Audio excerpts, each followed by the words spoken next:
নমস্কার, আজকে চলে এসেছি একটা নতুন রেসিপি নিয়ে। রেসিপিটা যদিও খুব পুরনো রেসিপি, অনেকেই হয়তো করেছেন। তবুও আজকে আমি আমার মতন করে একটু আপনাদের শেয়ার করছি। এটা হচ্ছে মেটে চচ্চড়ি। অনেকে মেটে কষাও বলে থাকে। আপনারা অবশ্যই বাড়িতে করে দেখবেন। আমার মনে হয় এটা খুব ভালোই লাগবে। আমি কড়া বসিয়ে দিয়ে এটা আমি সর্ষের তেলে রান্নাটা করব। তো কড়াটা বসিয়ে দিয়েছি, তেলটা গরম হয়েছে। এখন আমি এর মধ্যে দিচ্ছি তেজপাতা আর গোটা গরম মসলা। দেওয়ার পরে একটু নাড়িয়ে নিয়েছি। নাড়িয়ে নিয়ে আমি আলুকে ছোট, ছোট করে কেটে রেখেছিলাম। সেই আলুগুলোকে লাল করে ভেজে নেব। তো আলুগুলোকে আমি একটু নাড়িয়ে টাড়িয়ে আমি এটাকে ঢাকা দিয়ে একটু ভেজে নেব, যাতে একটু লাল লাল ভাজা হয়ে যায়। তো সেইভাবেই ভাজবো। তো এটা আমার মোটামুটি আলুটা ভাজা হয়ে গেছে। আলুটা ভাজা হয়ে গেছে, এবার আমি আলুটাকে তুলে নেব। আর এখানে আমি আলুটা অপশনাল, আলুটা দেওয়াও যেতে পারে, নাও দেওয়া যেতে পারে। এখানে অবশ্য আমি দিয়েছি, না দিলেও কিছু অসুবিধে নেই। এরপরে আমি আমার ৩৫০ মতন মেটে আছে। তো আমি ২ মিডিয়াম সাইজের পেঁয়াজকে কুচি করে রেখেছি। আর একটা পেঁয়াজ, মাঝারি সাইজের পেঁয়াজকে আমি তার সাথে একটু আদা আর অল্প একটু রসুনকে বেটে আর তার সঙ্গে ২ কাঁচা লঙ্কা বেটে রেখেছি। প্রথমে আমি কুচি করা পেঁয়াজগুলোকে ভাজা করে নিচ্ছি। ভাজা করে নিয়ে একটু যেই ভাজা, ভাজা মতন হয়ে আসবে, তারপরে আমি পেঁয়াজ বাটা, আদা বাটা এগুলোকে দিয়ে দেবো। দিয়ে আমি এর সাথে ভালো করে মিশিয়ে নেব। যতক্ষণ না এই পেঁয়াজের সাথে মিশে আমি একটু ভালো করে এটাকে সটে করে নেব। করে নেওয়ার পরে এর মধ্যে আমি দিয়ে দেবো টমাটো। আর টমাটোর সঙ্গে, সঙ্গে আমি দেবো নুন। আচ্ছা, এখানে আমি বলে রাখি, আমি মেটেটাকে খুব ভালো করে ধুয়েছি। ধুয়ে আমি এর মধ্যে একটু রসুন বাটা আর লঙ্কার গুঁড়ো আর হলুদ গুঁড়ো দিয়ে, নুন দিয়ে আমি একটু মাখিয়ে মোটামুটি ০.৫ ঘন্টা মতন রেখে দিয়েছি। তো যাই হোক, এবার আমার পেঁয়াজটা ভাজা, ভাজা হয়ে গেছে। টমাটো দিয়ে দিয়েছি। এবার আমি একটু দেবো নুন, যাতে টমাটোটা খুব ভালো তাড়াতাড়ি গলে যায় আর কি। দিয়ে আমি টমাটোর সাথে পেঁয়াজগুলোকে খুব ভালো করে নাড়িয়ে নেব, যাতে এই পেঁয়াজ, টমাটো সব একসাথে মিশে যায়। এরপরে আমি দেবো গুঁড়ো মশলাগুলো।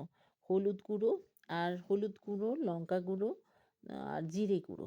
এটা আমি সবগুলোই 1 টিস্পুন করে দিয়েছি। শুধু ধনে গুঁড়োটা আমি ১.৫ টিস্পুন মতন দিয়েছি। দিয়ে আমি এটাকে খুব ভালো করে নাড়িয়ে নেব, যাতে মশলার সাথে পেঁয়াজ-টেয়াজ সব মিশে যায়। আর এখানে আমি যতবারই জল ব্যবহার করব, একটু গরম জলই ব্যবহার করছি। অল্প একটু জল দিয়ে দিচ্ছি, কারণ তাতে মশলাটা ধরে যাবে না। কারণ শুকনো মশলা তো, শুকনো মশলার সঙ্গে পেঁয়াজটাকে ভালো করে মিশিয়ে নেব। মিশিয়ে বেশ ভালো করে এটাকে সটে করতে হবে, যতক্ষণ না তেলটা ছাড়া, ছাড়া হয়ে আসে। ততক্ষণ পর্যন্ত আমি এটাকে মিশিয়ে নেব। এবার মিশিয়ে নিয়ে আমি এই সময়ে আমি একটুখানি কাশ্মীরি লঙ্কার গুঁড়ো দিয়ে দিলাম ১ টিস্পুন মতন। কারণ এটাতে বেশি ঝাল হয় না, কিন্তু রঙটা খুব সুন্দর দেখতে হয় বলে এখানে দিয়েছি। এটা নাও দিতে পারেন, অসুবিধে নেই। তো এরপরে আমি দিয়ে দেবো, এটা দেখুন তেলটা ছাড়া, ছাড়া হয়ে এসছে। এবার আমি মেটেটা দিয়ে দিচ্ছি। এবার মেটেটা দিয়েও ভালো করে কষতে হবে। আচ্ছা, এখানে একটা কথা বলে রাখি, এই মেটেটা আমি একটু কষে নেব। কষে নিয়ে একটু ঢাকা দিয়ে হতে দেবো। হয়ে এখানে গরম জল দিয়ে এটাকে ২০ মিনিট মতন একটু মিডিয়াম আঁচে করা যেতে পারে।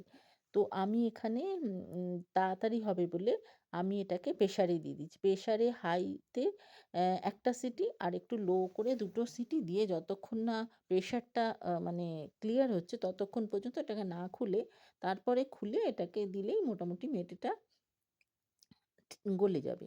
তো যাই হোক, আমি এখানে এটাকে প্রেশারে দিয়ে দেবো। আমি এবার এটাকে ঢাকাটা খুলে নিয়েছি। মানে ১ম এ একটুখানি ফুটিয়ে নেব, নিয়ে তারপরেই প্রেশারে দিচ্ছি আরকি। তো আমি এবার প্রেশারে দিয়ে দেবো। আ প্রেশারে দিয়ে দিলাম।